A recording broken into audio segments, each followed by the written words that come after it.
terjadi Sampit pada Februari tahun 2001. Di kota Sampit, Kalimantan Tengah menjadi saksi tragedi paling mengerikan dalam sejarah konflik antar suku di Indonesia.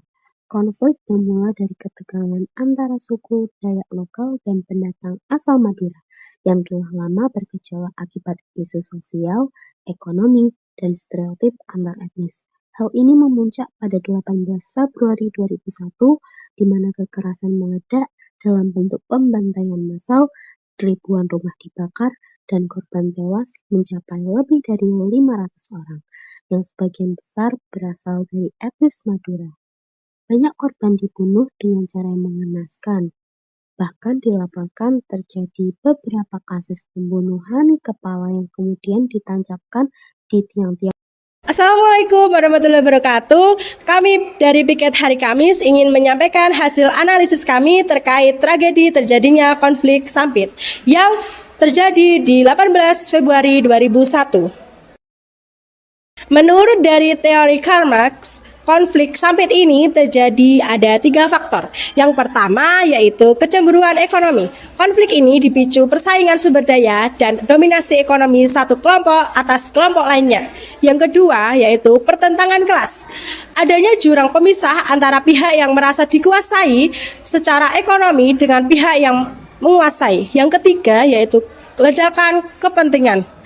Masalah yang awalnya terpendam kemudian pecah menjadi kekerasan terbuka karena ketimpangan sosial yang tajam. Jenis dan bentuknya yaitu ada 2. Yang pertama konflik rasial dan yang kedua konflik horizontal. Konflik rasial adalah konflik antar kelompok dan konflik horizontal adalah antar kelompok sosial suku Dayak dan kelompok sosial suku Madura. Faktor penyebabnya ada 3. Yang pertama yaitu perbedaan antar individu, prasangka buruk, kecurigaan, dan emosional antar suku.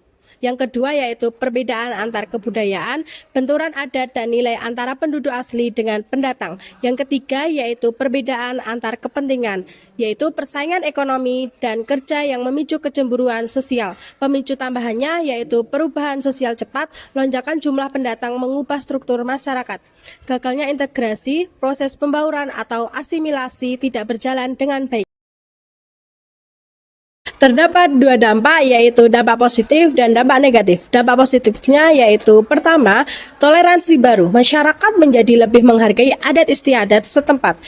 Yang kedua yaitu aturan kerjasama. Pendatang kini diwajibkan memiliki pekerjaan tetap dan menghormati budaya lokal agar bisa diterima kembali. Selanjutnya yaitu dampak negatif.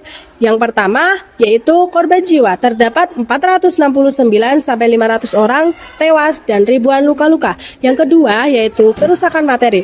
Lebih dari 1.000 rumah dibakar dan ratusan kendaraan hancur. Yang ketiga yaitu masalah sosial. 108.000 orang mengungsi dan putusnya hubungan baik antar etnis. Yang keempat yaitu ekonomi lumpuh. Pasar dan toko tutup karena penjarahan serta situasi tidak aman.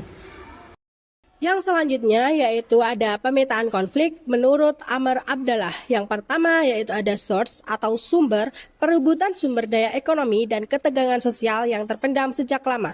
Yang kedua yaitu ada issues atau isu, persaingan pasar, masalah kriminalitas dan anggapan bahwa pendatang tidak menghargai adat lokal. Yang ketiga yaitu ada partis atau pihak, etnis Dayak sebagai penduduk asli dan etnis Madura sebagai pendatang. Yang keempat yaitu attitudes atau sikap, munculnya rasa benci dan prasangka negatif antar suku. Yang kelima yaitu ada behavior atau tindakan, kerusuhan besar terjadi pada 18 Februari 2001 yang melibatkan aksi pembakaran dan pembunuhan. Yang keenam yaitu intervention atau campur tangan, pemerintah yang mengevakuasi ribuan pengungsi dan melakukan mediasi antar tokoh adat. 7 yaitu ada outcome atau hasil akhir.